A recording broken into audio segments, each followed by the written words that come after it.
రోజులలో భూమి మీద మనిషి జీవించి ఉన్నంత వరకు గూడా అగ్రికల్చర్ చేయాల్సిందే గాబట్టి అండ్ అదేవిధంగా ప్రపంచ ఆరోగ్య సంస్థ చెప్పినట్టు 2040 సంవత్సరం వచ్చేసరికి రైతులందరూ ఈ విధంగానే వ్యవసాయం జేస్తున్నారు. వాళ్ళెవరైతే కెమికల్ బేస్డ్ వ్యవసాయం చేస్తున్నారో అందరూ గూడా అలా వ్యవసాయం చేస్తే 2040లో దాదాపు భూమి మీద పచ్చగడ్డి ఏసినా గూడా మొలదని చెప్పి ప్రపంచ ఆరోగ్య సంస్థ చెప్తుంది. అలాంటి సందర్భంలోనే మనందరం గూడా ఆర్గానిక్‌ని గనుక ప్రమోట్ చేస్తున్నట్లయితే మనము స్వామి కార్యం, సకార్యం రెండవుతాయి. మన పిల్లల భవిష్యత్తు గూడా ఉంటుంది. ఫర్ ఎగ్జాంపుల్‌గా ఓల్డెన్ డేస్‌లో మన తాత ముత్తాతలు 100 సంవత్సరాలు, 125 సంవత్సరాలు బ్రతికినని మనం చెప్పుకున్నాము. ప్రెజెంట్ సిట్యుయేషన్ గనుక మనం జూసినట్లయితే 69 సంవత్సరాలే మనిషి యొక్క ఆయుష్ అని చెప్పి ప్రపంచ ఆరోగ్య సంస్థ చెప్తుంది. మరి ఏ విధంగానైతే 100, 125 నుంచి ప్రెజెంట్ 69 సంవత్సరాలకు మన లైఫ్ స్టైల్ పడిపోయిందో, అట్ ద సేమ్ టైమ్ భూమి యొక్క ఆయుష్ కూడా తగ్గిపోతుంది.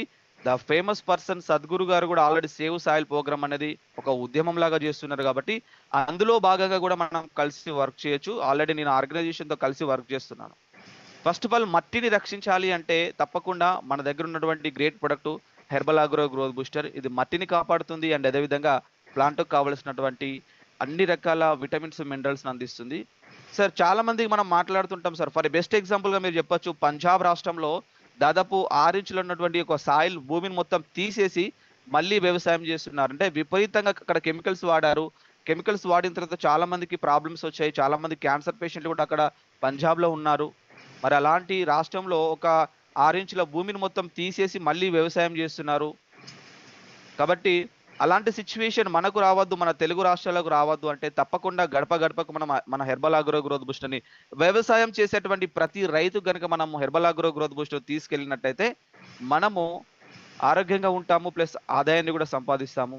మై డియర్ ఫ్రెండ్స్, ఇప్పుడు సార్ ఎందుకు సార్ మనము ఆర్గానిక్ ఫార్మింగ్ చేయాలి? ఎందుకు మనం ఆర్గానిక్ వ్యవసాయమే చేయాలి అంటే, మన భూమి దాదాపు ఒక రైతు స్వచ్ఛంగా తన పంటను పండించాలంటే, ఎలాంటి ఇబ్బందులు లేకుండా పంట పండించాలంటే తప్పకుండా అతనికి వాతావరణం అనుకూలించాలి. తప్పకుండా అతనికి మంచి ఇరిగేషన్ ఉండాలి. అతనికి మంచి ప్రాపర్ ఫర్టిలైజర్స్ ఉండాలి. మంచి సాయిల్ ఉండాలి. దాదాపు ఇప్పుడు ప్రెజెంట్ సిట్యుయేషన్‌లో 2024 సంవత్సరం నాటికి 52% భూమి అనేది డిగ్రేడ్ అయిపోయింది. కాబట్టి ఇలాగే వ్యవసాయం చేస్తే చాలా ఇబ్బందులు పడతాము. కానీ అలాంటి సందర్భంలో గనుక మన ఐఎంసీ ఉత్పత్తులు గనుక ఇచ్చినట్లయితే మనము దేశాన్ని కాపాడిన వాళ్ళమవుతాము. భూమి మీద ఒక రకమైనటువంటి కెమికల్ లేయర్ వచ్చేసింది. భూమి మీద ఒక రకమైనటువంటి కెమికల్ లేయర్ వచ్చేసింది. ఈ కెమికల్ లేయర్‌ను తీసివేయాలి అంటే తప్పకుండా మనము ఐఎంసీ ఉత్పత్తులను వాడాల్సిందే. సార్ ఎలా సార్? ఎవరైతే కొత్తగా ఈ బిజినెస్‌లో స్టార్ట్ అయ్యారో, ఎవరైతే రీసెంట్‌గా జాయిన్ అయిన లీడర్స్ ఉన్నారో, సార్ సాయిల్‌లో ఏ విధంగా మరి కెమికల్ పొర ఉంటది సార్ అని చెప్పి నేను మీకు చూపెడతాను సార్. స్క్రీన్ కనబడుతుంది గదా! ఓకే. చూడండి మై డియర్ ఫ్రెండ్స్, ఒకప్పుడు మన తాత ముత్తాతలు వ్యవసాయం చేసినప్పుడు మన సాయిల్ ఈ విధంగా స్వచ్ఛంగా ఉండే. అప్పుడు పెంట ఏసి పంట పండించిర్రు. అప్పుడు పశు సంపద గూడా మనకు ఎక్కువగా ఉండే. కానీ ఎప్పుడైతే మనకు ఆహార కొరత ఏర్పడ్డది, జనాభా విపరీతంగా పెరగడం స్టార్ట్ అయింది అని చెప్పి ఎంఎస్ స్వామినాథన్ గారు మనకు హరిత విప్లవం తీసుకొచ్చింది. ఈ హరిత విప్లవం తీసుకొచ్చిన తర్వాత అప్పుడు మనకు హైబ్రిడ్ విత్తనాలు గాని, ఫర్టిలైజర్స్ గాని, పెస్టిసైడ్స్ గాని, హెర్బిసైడ్స్ గాని ఇవన్నీ గూడా మార్కెట్‌లోకి రావడం జరిగింది. ఎప్పుడైతే రైతు నాటు రకంలో వ్యవసాయం చేసినప్పుడు ఎకరానికి 10 బస్తాల దిగుబడి మాత్రమే వస్తుండే. కానీ ప్రెజెంట్ సిట్యుయేషన్ ఎప్పుడైతే ఈ యొక్క హైబ్రిడ్ విత్తనాలు మార్కెట్‌లోకి వచ్చాయో, అప్పుడు మనకు ఎకరానికి 10 బస్తాల దిగుబడి కాస్త 40 బస్తాల దిగుబడికొచ్చింది. ఓకే. సూపర్ బాగుంది గదా సార్! కానీ ఫర్టిలైజర్ మాఫియా గావచ్చు అండ్ అదేవిధంగా రైతులలో సమన్వయ లోపం. ఒక రైతు ఒక ఎకరానికి ఒక యూరియా బస్తా ఏస్తే పక్కపొంటి పర్సన్ బత్తన్నర ఏయడం. అతను బస్తన్నర ఏస్తే 2 బస్తాలేయడం. ఇలా ఈ విధంగా రైతుల్లో సమన్వయ లోపం. ఎక్కువగా మందులేస్తే ఎక్కువ రిజల్ట్ వస్తదేమో, ఎక్కువగా మందులేస్తే ఎక్కువ దిగుబడి వస్తదేమో అని చెప్పి ఇలా రైతులు చేసినటువంటి మిస్టేక్ వల్లనే ఈరోజు చాలా మంది ఇబ్బందులు పడుతున్నాం. దాంతో పాటు బయట మార్కెట్‌లో ఉన్నటువంటి ఫర్టిలైజర్ మాఫియా నాసి రకం విత్తనాలు రైతులకివ్వడం. దాని కంట్రోల్ కోసం మళ్ళీ స్ప్రేలు చేయడం. కొంతమంది ఫర్టిలైజర్ కంపెనీస్ ఒక విలేజ్‌లో ఉన్నటువంటి ఒక పెద్ద రైతుని తీసుకొని వాళ్ళు ఏదో వాళ్ళ న్యూ ప్రొడక్ట్ ఆ రైతుకిచ్చి, ఆ ప్రొడక్ట్ వాడిపిచ్చి అతనికి ఫ్రీ ఆఫ్ కాస్ట్‌లో ఇచ్చి, వాడిపిచ్చి స్ప్రెడ్ చేస్తూ ఉంటారు.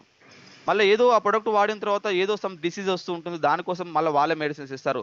చూడండి ఎంత డేంజర్‌గా తయారైందంటే ఫర్టిలైజర్ మాఫియా. వాళ్ళే మెడిసిన్స్ ఇస్తారు. వాళ్ళే రెమెడీ ఇస్తారు. ఇది గుర్తుంచుకోండి. ఆ విధంగా ఉంటుంది. అందుకే మీరు ఎక్కడికెళ్ళినా కూడా సరే ఏమైనా డెమో పీసులు ఇస్తారని రైతులకు అలవాటు చేశారు వాళ్ళు. మిమ్మల్ని అడుగుతుంటారు గూడా. కాబట్టి చూడండి ఈ విధంగా మన సాయిల్ ఉండే ఇక్కడ ఒక రకమైనటువంటి కెమికల్ లేయర్ వచ్చింది. దాన్ని పొడగొట్టడానికి కోసమే, దాన్ని తీసివేయడానికి కోసమే మన దగ్గర హెర్బల్ అగ్రో గ్రోత్ బూస్టర్ ఉంది. బయట మార్కెట్‌లో దొరికేది ఏదైతే మనకు మెడిసిన్స్ ఉన్నాయో, లైక్ అవన్నీ కూడా పెట్రోల్ బేస్డ్ మరి ఆయిల్ బేస్డ్ ఏదైతే మనం స్ప్రే చేస్తుంటామో అవన్నీ కూడా పెట్రోల్ బేస్డ్, ఆయిల్ బేస్డ్. నేను ఎగ్జాంపుల్‌గా మీ దగ్గర భూమి మీద కెమికల్ లేయర్ మీకు కనబడదు కాబట్టి ఎగ్జాంపుల్‌గా నేను ఒక ఆయిల్ తీసుకుంటున్నాను. మామూలుగా దీన్ని మనము దీపం నూనె అంటే, సార్ ఇదెందుకు తీసుకుంటారు సార్ అంటే, మనము ఇది ఇంట్లో ఉంటుంది. ఈజీగా క్యారీ చేయొచ్చు కాబట్టి. మనం ఏదో మోనోక్రోటోఫాస్ ఇవన్నీ మందులు మనం బ్యాగ్‌లో పెట్టుకొని క్యారీ చేయలేము కాబట్టి జస్ట్ ఎగ్జాంపుల్ కోసం మాత్రమే తీసుకున్నాను. చూడండి ఇక్కడ ఏదైతే సాయిల్ ఉందో ఈ సాయిల్‌లో నేను ఆల్రెడీ వేశాను. మీకు ఆల్రెడీ స్క్రీన్ మీద కనబడుతుంది. ఒక రకమైనటువంటి లేయర్. సార్ కనబడుతుంది గదా! ఒక రకమైనటువంటి లేయర్ కనబడుతుంది. మీరు మీరు మీరు ఎగ్జాంపుల్ ఫీల్డ్ లెవెల్‌కి వెళ్ళినప్పుడు మీరు ఎక్కడైతే అగ్రికల్చర్ మీటింగ్ పెడుతుంటారో, అలాంటి ప్లేస్‌లో మీరు ఇలాంటి ఒక డెమో చేయండి. ఈ విధంగా ఒక లేయర్ ఉంది. మనం ఏదైతే బయట ఫర్టిలైజర్స్ ఏవైతే ఉన్నాయో దాన్ని మనం మందులు వేసి మనం స్ప్రే చేయడం కోసం ప్రయత్నం చేస్తాము. ఇలా ప్రయత్నం చేస్తున్నప్పుడు ఏమవుతుందంటే మనం అనుకుంటాము మనం వేసినటువంటి మందులన్నీ కూడా వేరు వ్యవస్థ వరకు వెళ్తాయి. వేరు వ్యవస్థకు వెళ్ళడం వల్ల ఎలాంటి ప్రాబ్లమ్ రాదు కదా! అని చెప్పి మనం అనుకుంటాము. కానీ చూడండి ఎట్ ద సేమ్ టైమ్ మీకు మళ్ళీ ఆ లేయర్ అనేది మీదనే ఉంది. మనం ఎన్ని మందులేసినా గూడా మీకు అర్థం కావాల్సిన విషయం ఏందంటే, అది వేరు వ్యవస్థ వరకు వెళ్ళదు. ఈ విధంగానే లేయర్ వచ్చేసింది. ఎప్పుడైతే మన కంపెనీలో ఉన్నటువంటి great product herbal agro growth booster వాడాలి. మరి దీనికి పరిష్కారం ఏంది సార్ అంటే, మనము పెంటేసి పంట పండించాలి. మరి పెంటేసి పంట పండించాలంటే ఆల్రెడీ మనం వాడుతున్నటువంటి విపరీతమైన కెమికల్స్ వల్ల పశు సంపద కూడా క్షీణించిపోయింది. ఎవరు కూడా విలేజ్‌లలో ఇప్పుడు పశువులను పెంచడం లేదు. కాబట్టి మా జన్నారం లాంటి ఫారెస్ట్ ఏరియాలలో ఈవెన్ పశువులను కూడా అడవికి తీసుకెళ్ళిన పరిస్థితి టైగర్ జోన్ పేరుతో. కాబట్టి మై డియర్ ఫ్రెండ్స్ ఈ విధంగా చాలా మంది అమ్మేసుకుంటున్నారు. కాబట్టి పెంటేసి పంట పండించే సిట్యుయేషన్ మన దగ్గర లేదు కాబట్టి మనం జీవామృతం గాని, ఘనజీవామృతం గాని, వేస్ట్ డీకంపోజర్ గాని, అగ్ని అస్త్రం గాని, బ్రహ్మాస్త్రం గాని ఈ విధంగా ఆర్గానిక్ బేస్‌లో మనము గనుక రసాయనాలు తయారు చేసుకొని స్ప్రే చేపిస్తే మళ్ళీ మనకు సాయిల్ అనేది బాగుంటుంది. మరి అలాంటి సిట్యుయేషన్ ప్రతి రైతు చేయలేడు కాబట్టి మన కంపెనీ రైతులను ఇబ్బంది పెట్టొద్దన్న ఉద్దేశం కొద్దీ ఇక్కడ బయోటెక్నాలజీ మెథడ్‌లో మిషన్‌ల ద్వారా తయారు చేసి ఇందులో గోమూత్రం ఉంటుంది, ఉసిరి ఉంటుంది, వేప ఉంటుంది, అలోవెరా ఉంటుంది, హిమాలయన్ బెర్రీ ఉంటుంది. ఇక్కడ మొక్కకు కావాల్సినటువంటి అన్నీ గూడా మళ్ళీ మొక్కల నుండి తయారు చేసి మళ్ళీ మొక్కలకే స్ప్రే చేస్తుంటాం. చూడండి ఇది ఏ విధంగా కెమికల్ పొరను లూజ్ చేస్తుందో ఒకసారి మీకు చిన్న ఎగ్జాంపుల్ ద్వారా చెప్తాను. అయితే ఇక్కడ మీకు డ్రాప్స్ కనబడుతున్నాయి. ఒక 1-2 మినిట్స్‌లో ఈ డ్రాప్స్ అన్నీ గూడా ఈజీగా ఈ కెమికల్ లేయర్‌ను చీల్చుకొని కిందికి వెళ్ళిపోతుంది. అంటే ఎప్పుడైతే మనము ఈ herbal agro growth booster spray చేస్తామో, ఇది భూమినంతా కూడా లూజ్ చేస్తుంది. బెస్ట్ ఎగ్జాంపుల్‌గా మీకు కొన్ని బుల్లెట్ పాయింట్స్ చెప్తాను. ఈవెన్ మనము ఆవు మందులు పెట్టిస్తాం విలేజ్‌లలో. అవి ఈవెన్ గోమూత్రం అక్కడ పెంట ఏసినా, ఈవెన్ మూత్రం ఏసినా గూడా అక్కడ ఒక యూరియా బస్తా, ఒక డీఏపీ బస్తా ఏ విధంగా ఏస్తే ఎంత గ్రోత్ వస్తుందో అంత గ్రోత్ వస్తుంది మన గోమూత్రం ద్వారా. అండ్ అదే విధంగా మీరు ఇందులో వేప ఉంటుంది. వేప గురించి మీ అందరికి తెలుసు. ఇది ఇక్కడ మీకు పురుగు రాకుండా కాపాడుతుంది. ఈవెన్ మనం మందు స్ప్రే చేసేటువంటి సమయానికి గనుక ఈవెన్ అక్కడ గుడ్లు పెట్టినా గూడా అవి ఆ స్ప్రే వల్ల సీగుడ్లు అయిపోతుంటాయి.